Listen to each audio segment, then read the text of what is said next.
దేవుని నామానికి స్తోత్రం కలుగునుగాక. అందరికీ యేసుక్రీస్తు నామంలో ప్రేక్షకులందరికీ కూడా క్రిస్మస్ శుభాకాంక్షలు తెలియజేస్తున్నాను. ఇదే నా అంశ భాగాన్ని మనం జ్ఞాపకం చేసుకుంటూ క్రిస్మస్ అంటే ఏంటో తెలుసుకుందాం. అంశాన్ని జ్ఞాపకం చేసుకుంటూ లూకా సువార్త 19వ అధ్యాయం 10వ వచనములో నశించిన దానిని వెదకి రక్షించుటకు మనుష్య కుమారుడు ఈ లోకమునకు వచ్చెను. చిన్న ప్రార్థన చేసుకుందాం. పరిశుద్ధుడా, ప్రేమ కలిగిన తండ్రి, నీ కొందనాలు.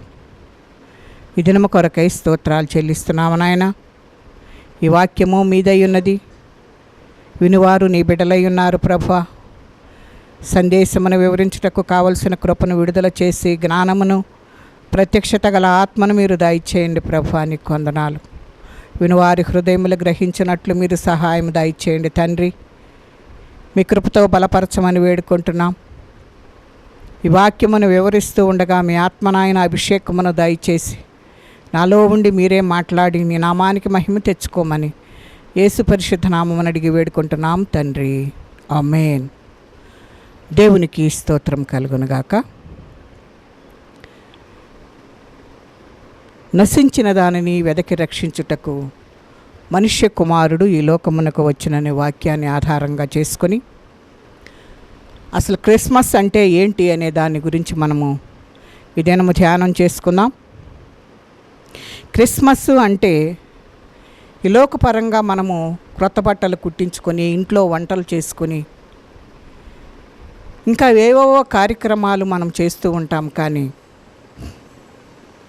అలాంటి పరిస్థితి కాదు. కానీ మనం చేయాల్సిందల్లా ఏంటి అని అంటే మన మార్గమును సరిచేసుకోవాలని దేవుడు మనతోటి మాట్లాడుతూ ఉన్నాడు.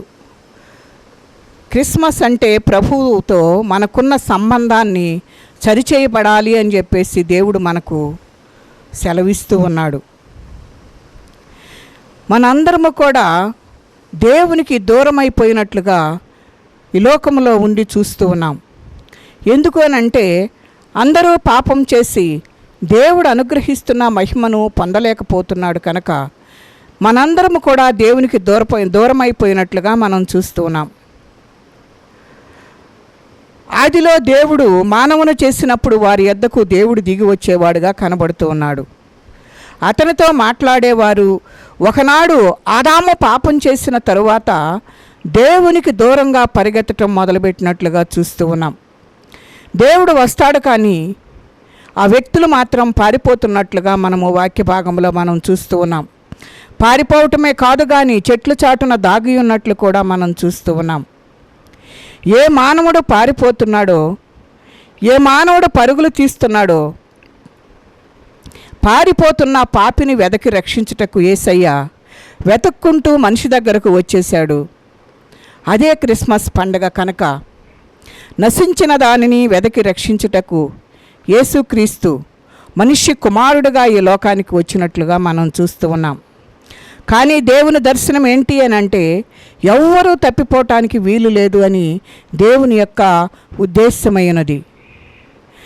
క్రిస్మస్ దగ్గర నుంచి, ఈ సంవత్సరం క్రిస్మస్ నుంచి వచ్చే క్రిస్మస్ వరకు ఏదో మనము చేసుకుంటూ తాత్కాలికంగా ఉంటూ బట్టలు కుట్టించుకుంటూ ఏదేదో తీర్మానం చేసుకుని మనము దేవుని సన్నిధికి వస్తాం. కానీ దేవుడైతే ప్రతిరోజు నీ కొరకు దిగి వస్తున్నట్లుగా దేవుని వాక్యము మనకు హెచ్చరిక చేస్తుంది. ఆ దిగి వచ్చిన వ్యక్తి మనిషితో మాట్లాడాలని, ఆయనతో సహవాసం చేయాలని దేవుడు ఎంతగానో కోరుకుంటున్నాడు. ఎందుకు అని అంటే అది ఆయన మనస్తత్వంగా మనకు కనపడుతుంది. అది అప్పటికీ ఇప్పటికీ ఎన్నటికీ కూడా అది మారని సత్యముగా మనకు కనపడుతుంది. కనుక ఈరోజు కూడా దేవుడు నీ కొరకు ఎదురు చూస్తూ తన 2 చేతులు చాపి తన చేతుల్లోనికి నువ్వు రావాలని ఎంతగానో ఎదురు చూస్తున్నట్లుగా చూస్తూ ఉన్నాం. ప్రతిరోజు కూడా నీతో మాట్లాడాలని, నిన్ను చూడాలని, నీతో సహవాసం చేయాలని, నీతో కలిసి నడవాలని ఆయన అనుకుంటూ ఉన్నాడు. కానీ నీవు మాత్రం సంవత్సరానికి ఒక్కసారి ఆ క్రిస్మస్ రోజు మాత్రమే నువ్వు దేవుని సన్నిధిలో కనపడతావు. కొంతమంది అయితే ఆ నూతన సంవత్సరం ఒక్కరోజు మాత్రమే కనపడుతూ ఉంటారు. ఇక మధ్యలో ఏ ఆదివారం కూడాను, మధ్యలో జరిగే ఏ కార్యక్రమాల్లో కూడాను ఎవరు పాలు పంపులు పొందరు. కానీ క్రిస్మస్ జ్ఞానులు ఏం తెలుసుకున్నారంటే, నీ మార్గాన్ని మార్చుకోవాలి. ఈరోజు ప్రభువు వస్తే ఆయన ముందు నువ్వు నిలవబడాలి అనే ఆలోచన మనము ఆలోచించాలని దేవుడు మనతోటి మాట్లాడుతూ ఉన్నాడు. ప్రభువు రాకడ గనక ఆలస్యం అవుతుందని మనం ఏదో ఈ సంవత్సరం వచ్చి వెళదాములే, ఇంకా వచ్చే సంవత్సరం మనం బ్రతికుంటామని మనం అనుకుంటున్నాము. కానీ అలాంటి పరిస్థితుల్లో మనము లేము కనుక దేవుడు అంటున్నాడు కదా, నీవు నిత్యము నాతోటి కలిసి జీవించాలని ఆయన కోరుకుంటున్నాడు. ఒకవేళ ఈరోజే గనక ఆయన సమయము దగ్గర పడి రాకడ వస్తే నువ్వెక్కడ ఉంటావు అనేది ఒకసారి మనము ఆలోచన చేసుకోవాలి. మనం పండుగకు మాత్రమే వస్తున్నామా? అలాగను గనక వస్తే దేవుడు మన మీద ఒక నేరం మోపాలని ఆయన చూస్తూ ఉన్నాడు. ఈ సమయంలో నేను వస్తే నీ పరిస్థితి ఎలా ఉంటుంది అని అడుగుతున్నాడు. కనుక ఆ పండుగలో ఉండలేవు కదా, మరి ఈ పండుగలో కనుక మనము లేకుండా ఉండామంటే యేసయ్య వచ్చినప్పుడు ఒక పండుగ ఉంటుంది, ఆ పండుగలో మనము చేరటానికి అవకాశం ఉండదని చెప్పేసి దేవుడు మనతోటి మాట్లాడుతున్నాడు. ఈరోజు నువ్వేదైతే పండుగను వేసుకున్నవి ఏమైతే ఉంటాయో అవన్నీ కూడాను మరి పాతగిలిపోతాయి, అవన్నీ కూడా అయిపోతాయి. కనుక ఒక నిత్యమైన పండుగ మన కొరకు ఎదురు చూస్తున్నట్లుగా మనము జ్ఞాపకం చేసుకోవాలి. ఆ పండుగను మనము మిస్ అవ్వకుండా ఉండాలని దేవుడు ఎంతగానో ఎదురు చూస్తున్నాడు. ఒకవేళ ఆ పండుగలో కనుక మనము లేకుండా ఉంటే ప్రతి నిత్యము కూడా రాత్రి పగల కూడా నరకములో మలమలమాడుతున్న అగ్నిగుండములో అగ్ని ఆరక పురుగు చావక నీ బాధ నివారణ కాక రాత్రి పగలు అయ్యో అయ్యో అనే బాధ తప్ప ఆ బాధ నుండి నిన్ను తప్పించాలనే యేసయ్య ఈ లోకానికి దిగి వచ్చినట్లుగా చూస్తూ ఉన్నాం. అదే క్రిస్మస్ పండుగ అంటే. క్రిస్మస్ను ఆచరించాలి అంటే ఈ పరిస్థితులన్నిటినీ మనము గమనించుకునేవారుగా ఉండాలని దేవుడు మనకు జ్ఞాపకం చేస్తున్నాడు. క్రిస్మస్ అంటే క్రైస్ట్ ప్లస్ మాస్. క్రైస్ట్ అంటే క్రీస్తు అని అర్థం, మాసు అంటే ఆరాధన లేక పూజ, ఘనత, గౌరవము, కృతజ్ఞత. క్రీస్తు ఆరాధన క్రీస్తును ఘనపరచుట, క్రీస్తును పూజించుట.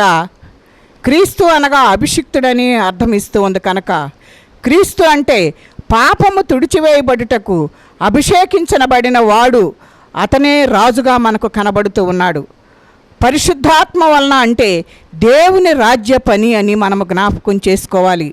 క్రీస్తు అని అంటే జీవము అని మనము జ్ఞాపకం చేసుకోవాలి. క్రీస్తు అంటే అభిషిక్తుడు, అభిషేకించువాడు అనగా తనలో ఉన్న స్వభావమును, తనలో ఉన్న దైవ లక్షణమును మనలోనికి పంపుటయే అభిషేకంగా మనకు ఇక్కడ కనబడుతూ ఉంది. దేవుడు మానవునిగా ఎందుకు వచ్చాడంటే మానవులను దేవుని వంటివానిగా చేయటానికే ఆయన ఈ లోకమునకు వచ్చినట్లుగా మనం చూస్తూ ఉన్నాం. దేవునికి అతి ప్రాముఖ్యమైన ఉద్దేశం ఏంటి అనంటే మానవత్వానికి దైవత్వం ఇవ్వడానికి యేసుక్రీస్తు లోకానికి వచ్చినట్లుగా చూస్తూ ఉన్నాం. క్రీస్తులో ఉన్న దైవత్వం మనలోనికి పంపడమే అభిషేకంగా కనబడుతూ ఉంది. తనలో ఏముంది అంటే అది తెలియడానికి ఆ రోజుల్లో 3 గుంపుల వారిని అభిషేకించటం వాడుకగా జరిగినట్లుగా మనము చూస్తూ ఉన్నాం. మొట్టమొదటిగా మనము జ్ఞాపకం చేసుకుంటే రాజులను అభిషేకించినట్లుగా చూస్తూ ఉన్నాం. ఎందుకు వారిని అభిషేకించారంటే రాజ్యపాలన చేయటానికి. రెండవదిగా యాజకులను అభిషేకించినట్లుగా చూస్తూ ఉన్నాం. ఎందుకు అనంటే యాజకులను అభిషేకించినట్లుగా చూస్తూ ఉన్నాం. యాజకులను ఎందుకు అభిషేకించారంటే యాజకత్వం చేయడానికి. మూడవదిగా ప్రవక్తలను అభిషేకించినట్లుగా చూస్తూ ఉన్నాం. ఎందుకు అనంటే ఖండించి సరిచేసి ప్రభు మార్గములో నడిపించడానికి. కనుక రాజుకు తగిన అభిషేకము, యాజకులకు తగిన అభిషేకము, ప్రవక్తలకు తగిన అభిషేకము, తనలో ఉన్నదానిని ఇవ్వటానికి, తనలో ఏముందో ఇవ్వటానికి ఆ ఇచ్చే ప్రాసెస్ను అభిషేకంగా మనము చూస్తూ ఉన్నాం. యేసు ప్రభువు 3 విధములైన గుంపులను అభిషేకిస్తున్నారు. ఎందుకనంటే తన ప్రజలను పరిపాలించాలి, తన ప్రజలకు యాజకత్వం చేయాలి, తన ప్రజలను సరిచేయాలి, ఖండించాలి, సరిచేసి బుద్ధి చెప్పాలి, వారు నడవవలసిన త్రోవను వారిని నడిపించాలి అని చెప్పేసి అలా 3 అంతల అభిషేకాన్ని ఇవ్వడానికి యేసుక్రీస్తు ఈ లోకానికి వచ్చి తనలో ఉన్నది ఏంటి అని అంటే, 1 రాజరికం ఉంది, 2వది యాజకత్వం ఉంది, 3వది ప్రవక్త అభిషేకము ఉన్నట్లుగా చూస్తూ ఉన్నాం. ఈ 3 అనుభవాలు కలిగి యేసుక్రీస్తు లోకానికి వచ్చి మనలందరినీ రక్షించటానికి ఆయన ఎదురు చూస్తూ ఉన్నాడు. దానిని గుర్తించిన తూర్పు దేశపు జ్ఞానులు కొండలు, లోయలు, సముద్రములు దాటి మరి ఆ ప్రాంతమునకు వచ్చినట్లుగా మనం చూస్తూ ఉన్నాం. వారు ఆ రీతిగా రావటానికి ఆ రోజుల్లో ఇప్పటిలాగా ఏ వసతులు కూడా అక్కడ లేవు. కానీ ఎక్కడో జన్మించిన యేసుక్రీస్తు యొక్క సమాచారం సముద్రాలను దాటి, నదులను దాటి, కొండలను దాటి అక్కడ ఎక్కడో జీవిస్తున్న జ్ఞానులకు ఆ సమాచారం ఎలా అందింది అంటే, ఒక నక్షత్రం ఉదయించింది, ఆ నక్షత్రాన్ని ఆయన నక్షత్రం అని అన్నట్లుగా బైబిల్ వాక్యంలో వ్రాయబడి ఉంది. కాబోలు వారు ఖగోళ సంబంధమైన వారు కనుక వారు ఎప్పుడు ఆకాశంలో చూస్తూ ఉంటారు. అప్పుడు ఆ నక్షత్రం వారికి కనబడినట్లుగా చూస్తూ ఉన్నాం.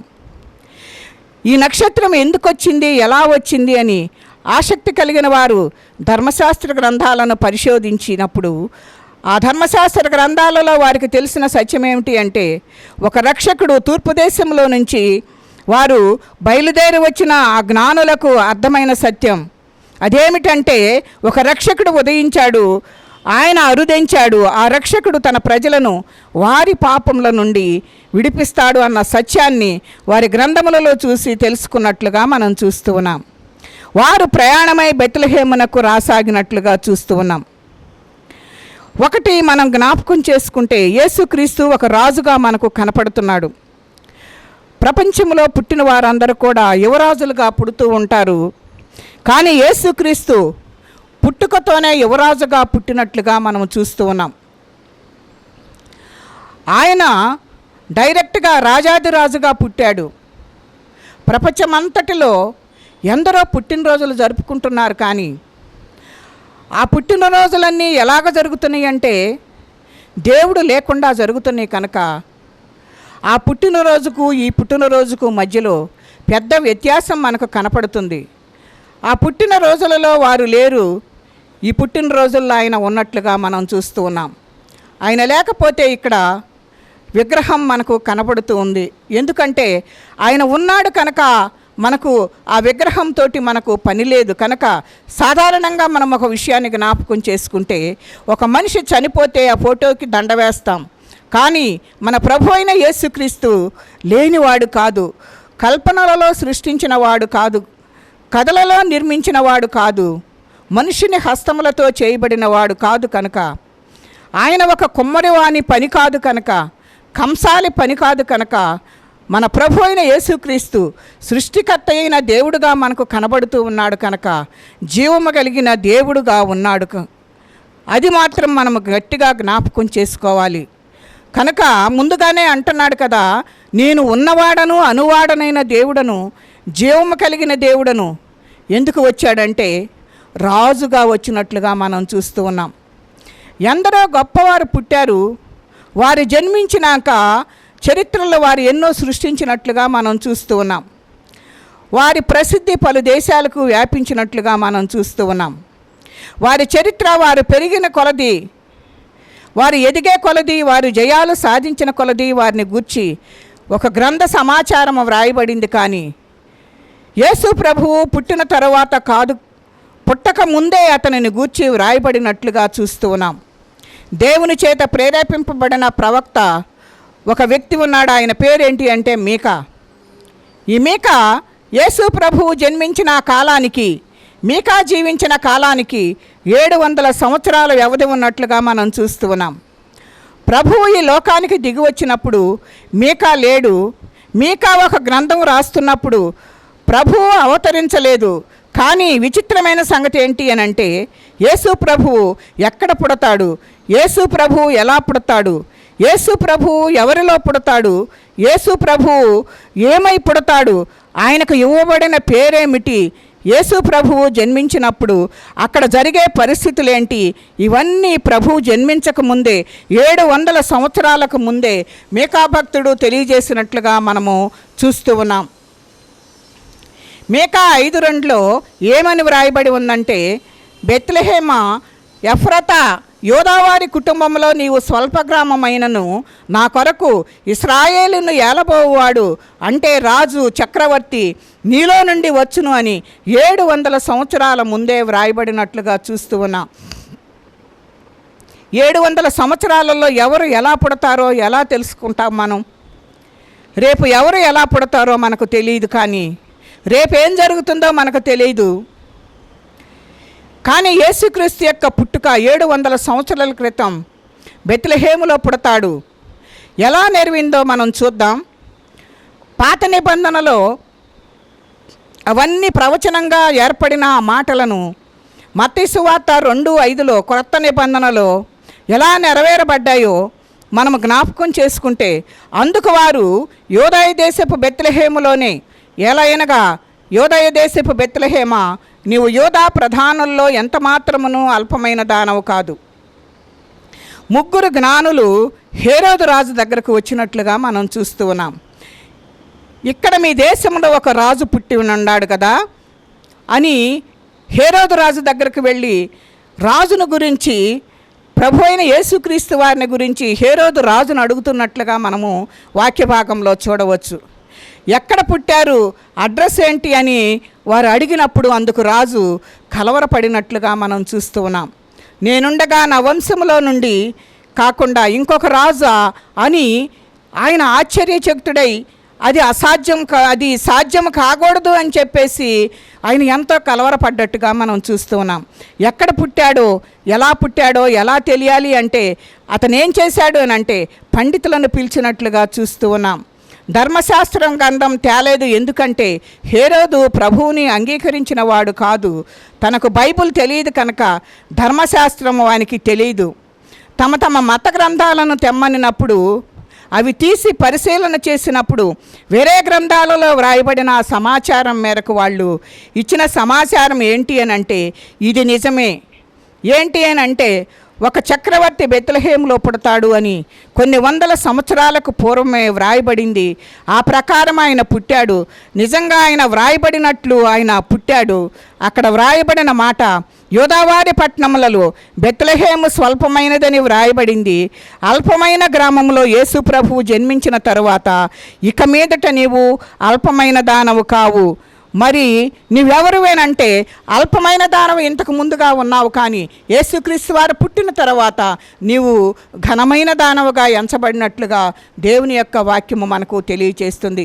ఎందుకు ఘనమైనది అంటే ఒకప్పుడు అల్పమైనదే, ఒకప్పుడు ఎన్నిక లేనిదే, కానీ ఎప్పుడైతే యేసు ప్రభువు ఎన్నిక లేని గ్రామంలో పుట్టాడో ఆ గ్రామం ఒక ఘనమైన గ్రామముగా మార్చబడినట్లుగా మనం చూస్తూ ఉన్నాం. ఈరోజు ప్రపంచ దేశాలన్నీ కూడా ఆ బెత్లెహేమును దర్శించుటకు, ఆయన పుట్టిన స్థలం, ఆయన దిగివచ్చిన స్థలం, అక్కడికి వెళ్ళి ప్రార్థన చేసుకొని రావటం, ఇశ్రాయేల్ దేశం వెళ్ళిన వారందరూ కూడాను ఈ రీతిగా చేయటము మరి చూస్తూ ఉన్నాం. ఆ ఇశ్రాయేల్ దేశానికి వెళ్తే అక్కడ మరి ఎంతో కోలాహలంగా అక్కడ కనబడుతూ ఉందని అనేకమైన భక్తులు అక్కడ నుంచి అనేకమైన విషయాలు మనకు తెలియజేస్తూ ఉన్నారు. కనుక అనేక దేశాల నుండి ఎంతోమంది దాన్ని చూడటానికి మరి అక్కడికి వెళ్తున్నట్లుగా మనం చూస్తూ ఉన్నాం.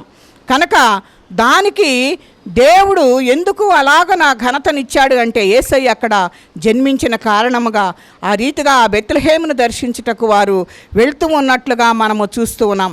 ఇంతటి ఘనత వచ్చింది కనుక మనము, నీవు ఎవరికీ పనికిరాకపోవచ్చు, కానీ మనము ఒక మాటను జ్ఞాపకం చేసుకోవాలి. నిన్నెవ్వరు కూడా అర్థం చేసుకోకపోవచ్చు, నిన్ను తృణీకరించవచ్చు, కానీ నీ పేరు చెడ్డదని కొట్టివేయవచ్చు, కానీ నువ్వెవ్వరికీ పనికిరాపోవచ్చు. కానీ ఆ యేసుక్రీస్తు నీలో అడుగుపెట్టగలిగితే త్రోసివేయబడిన రాయి ఎలాగున మరి మూలకు తలరాయి అయినదో, నీవు నిషేధింపబడినప్పటికీ కూడాను అది మూలరాయిగా ఎలాగన మారిపోయిందో, దేవుడిలో నీలో గనక ఉంటే 1000 మంది మధ్య నువ్వు నిలబడగలుగుతావు. ఒక మాట చెప్తున్నాను ఏంటి అని అంటే, ఆయన ఈ లోకానికి ఒక రాజుగా వచ్చాడు కనుక ఆయన పుట్టిన స్థలమందు వ్రాయబడింది. అంతేకాని ఎవరితో మరి ఎవరిలో ఎక్కడ పుడతాడో అనేది, ఎలా పుడతాడు, ఇది ఒక మత గ్రంథం కాదు, ఇది ఒక అద్భుతమైన గ్రంథంగా మనం చూడాలి. ఈ విషయాలన్నీ కూడాను 700 సంవత్సరాలకు ముందే దేవుడు మనకు బైబిల్ గ్రంథంలో వ్రాయబడినట్లుగా మనం చూస్తూ ఉన్నాం. ఈ లోక సంబంధమైన వారు పుట్టిన తర్వాత ఏవైనా విషయాలు చూస్తూ ఉంటాము, కానీ ప్రభు అయిన క్రీస్తు వారు పుట్టక ముందే ఈ గ్రంథంలో అన్నీ కూడా లిఖించబడినట్లుగా మనము చూస్తూ ఉన్నాం. కనుక ఆయన ఎవరిలో పుడతాడు, ఎలా పుడతాడు, ఎలాగున మరి ఈ కార్యములన్నీ జరుగుతాయో మనమన్నీ కూడా బైబిల్ గ్రంథంలో చూడవచ్చు. కనుక పాత నిబంధనలో యెషయా గ్రంథం 7:14 కూడా తానే ఒక సూచన మీకు చూపును. ఎవరంటే దేవుడు తానే ఒక సూచన ఇస్తూ ఉన్నాడు. ఆలకించుడి, కన్యక గర్భవతి అయి కుమారుని కని అతనికి ఇమ్మానుయేలు అని పేరు పెట్టబడును. ఈ మాట ఎప్పుడు రాసిందేనంటే మరి క్రీస్తు పూర్వం 701 సంవత్సరాల క్రితం ఈ మాటలు వ్రాయబడినట్లుగా మనం చూస్తూ ఉన్నాం. ఒక కన్యక గర్భం ధరిస్తుందని అంటే ఇది సృష్టిలో లేని కార్యం, ఎన్నడూ కనివిని అని ఎరుగని ఒక కార్యాన్ని గురించి మరి భక్తుడైన యెషయా రాసినట్లుగా మనం చూస్తూ ఉన్నాం. ప్రపంచంలో ఎక్కడైనా ఒక స్త్రీ పురుషుడు కలయికతో పుట్టిన వారే కానీ ఇలా పుట్టిన వారు ఎక్కడ కూడా మనకు ప్రపంచంలో మనకు కనపడరు. కనుక మనం ఈ విషయాలన్నిటినీ మనము జ్ఞాపకం చేసుకోవాలి అని అంటే దేవునిని తప్పనిసరిగా మనము కలిసి దేవునితో ఉండాలని దేవుడు కోరుకుంటున్నాడు. వీరందరిలో ఒక ప్రత్యేకమైన పుట్టుక, స్త్రీ పురుషుల కలయిక కాకముందే దేవుడు దిగివచ్చి ఆ కన్యక మీద తన ప్రభావం ఉంచగా ఆ దైవ ప్రభావం వల్ల ఒక కన్యక గర్భం ధరించినట్లుగా లూకా సువార్తలో మనము, మత్తయి సువార్తలో మనము చూస్తాం. కనుక ఆ గర్భంలో ఒక శిశువు, ఆ శిశువు పరిశుద్ధుడిగా మనకు కనబడుతూ ఉన్నాడు. కనుక ఆ శిశువే మనకు రక్షకుడు. కనుక ఆయన తగిన కాలములో పుట్టిన తరువాత అతనికి ఇమ్మానుయేలు అని పేరు పెట్టుట, ఈ మాటలు క్రొత్త నిబంధనలో మత్తయి సువార్త 1:22 ఈ గ్రంథాన్ని మరి ఈ గ్రంథంలో చూస్తే ఆ యొక్క ప్రవచనము నెరవేరినట్లుగా మనము చూస్తూ ఉన్నాం. ఈ గ్రంథాన్ని 40 మంది వేరు కాలంలో వ్రాశారు, కానీ ఒక లైన్గా మనకు కనబడుతున్నట్లుగా మనము చూస్తూ ఉన్నాం. కనుక ఇవన్నీ కూడాను మనము జ్ఞాపకం చేసుకుంటే మత్తయి సువార్త 1:22 ఇదిగో కన్యక గర్భవతి అయి కుమారుని కనును, ఆయనకు ఇమ్మానుయేలు అను పేరు పెట్టబడును. దీని అర్థం ఏంటి అని అంటే దేవుడు మనకు తోడు అని అర్థం. నీకు నాకు తోడు ఎవరు అని అంటే సాక్షాత్తు దేవుడే అయి ఉండాలి. కనుక ఆ పరమాత్ముడే మన దగ్గరకు దిగి వచ్చాడు. కనుక మనతో సహవాసం చేస్తానన్నాడు. ఆయన అలా చేయటానికి ఈ లోకానికి ఒక నరుని అవతారంలో మరి దిగివచ్చినట్లుగా మనం చూస్తూ ఉన్నాం. కనుక మనందరము కూడా ఏం చేయాలి అని అంటే దేవుడు ఆ రీతిగా ఎందుకు దిగివచ్చాడన్నది మనము జ్ఞాపకం చేసుకోవాలి. ఎందుకంటే మనుషుల భాష మాత్రమే మనుషులకు అర్థమవుతుంది. కనుక మరి కుక్క భాష మాత్రం కుక్కకే అర్థమవుతుంది. కనుక వేరే మాటలు మనం చెప్పినా అర్థం కావు. కనుక దేవుడు ఏం చేశాడంటే నేను మనిషిగా వస్తేనే వాళ్లకు నేను వెళ్ళిన దానికి అర్థం ఉంటుంది అని చెప్పేసి ఆయన ఒక మనిషి రూపంలో మరి అవతరించినట్లుగా మనము దేవుణ్ణి గమనించుకోవాలి. కనుక అలాగన వచ్చి మనిషిలాగా మనతో జీవించి ఆయనతో సహవాసం చేసేవారుగా ఉండాలని ఆయన ఎంతగానో కోరుకున్నట్లుగా మనము చూస్తూ ఉన్నాం. కనుక మోషేతో దేవుడు మాట్లాడుతూ ఉన్నాడు. మాట్లాడినప్పుడు ఆయన మాట ఉరుములాగా వినబడుతుందని ఆ ప్రజలందరూ కూడాను భయపడిపోయారు.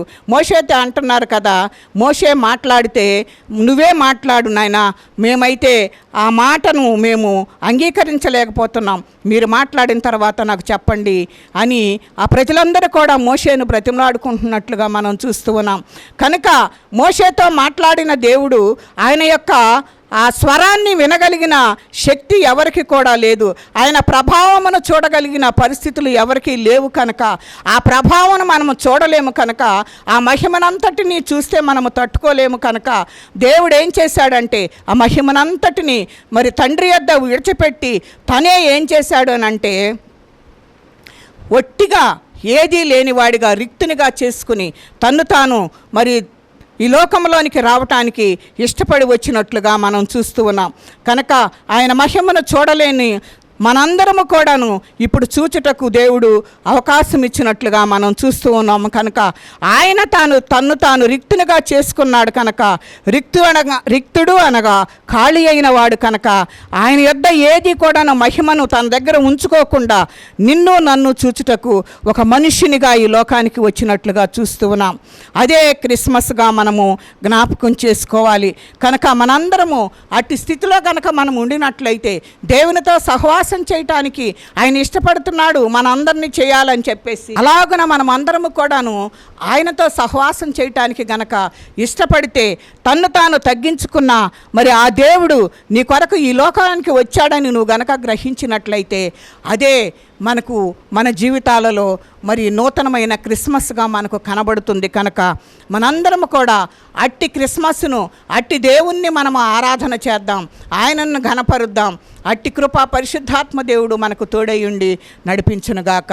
దేవుడి కొద్ది మాటలు మన వినికిడిలో దీవించి ఆశీర్వదించునుగాక. చిన్న ప్రార్థన చేసుకుందాం.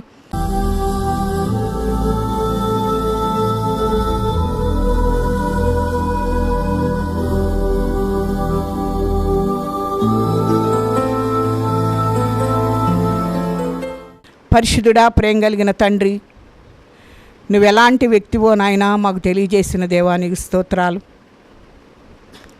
మేము అట్టి స్థితిని కలిగి జీవించటకు కావలసిన కృపను మీరు విడుదల చేసి నీతో సహవాసం చేసేవారుగా, నీ రాజ్య వ్యాప్తి కొరకు నిన్ను ఘనపరిచేవారుగా మమ్మల్ని అందరినీ సిద్ధపరచమని. క్రిస్మస్ను ప్రభా మేము చేసుకుంటున్నాము, కానీ నిన్ను ఆరాధించేవారిగా లేము నాయన, నిన్ను ఘనపరిచేవారిగా లేము, నిన్ను పూజించేవారిగా లేము, కానీ నీకు దూరముగా ఉంటూ జీవిస్తున్నాం. అట్టి స్థితి నుంచి నాయన మాకు విడుదలనిచ్చి నీకు దగ్గరగా నిత్యము ఉండునట్లు, నీతో సహవాసం చేయనట్లు మా అందరికీ అట్టి కృపద ఇచ్చేయమని యేసు పరిశుద్ధ నామమున అడిగి వేడుకుంటున్నాం తండ్రి. ఆమేన్.